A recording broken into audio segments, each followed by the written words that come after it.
আমার এই দাড়ি আমার রসুলের ডিজাইন, আমার মাওলার দেওয়া ডিজাইন, তোমারটার লগে তুমি তুলনা করো, আমার চাইতে তুমি বুদ্ধিমান কেমনে বুঝাই দাও আমারে। দাঁড়াও দাঁড়াও বেটা, বলো মিয়া।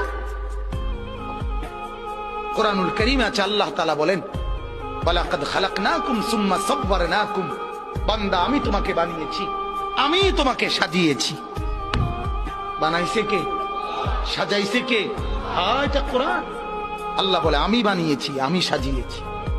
আমার সাজের চাইতে উত্তম সাজ হইতে সিবগাতাল্লাহ, ওয়ামান আহসানু মিনাল্লাহি সিবগা। আল্লাহ বলেন বান্দা আমি মাওলার রঙে রঙিন হও, আমি মাওলার রঙের চাইতে উত্তম কোন রং ঢং আর হইতে পারে না। যদি বলেন মাওলা কোনটা আপনার রং, কোনটা আপনার ঢং, আল্লাহ বলবেন লাকাদ কানা লাকুম ফি রাসূলিল্লাহি উসওয়াতুন হাসানা।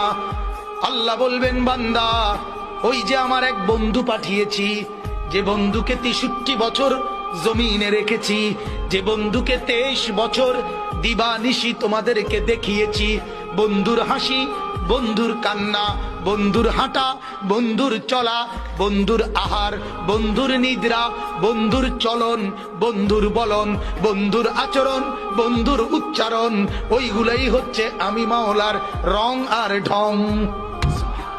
সে বন্ধুকে মুহাম্মাদুর রাসূলুল্লাহ সাল্লাল্লাহু আলাইহি ওয়াসাল্লাম। আল্লাহ বলেন বন্ধুকে দেখো, বন্ধুর মতো সাজো, আমি মাওলার মহব্বত পেয়ে যাবা। সুবহান।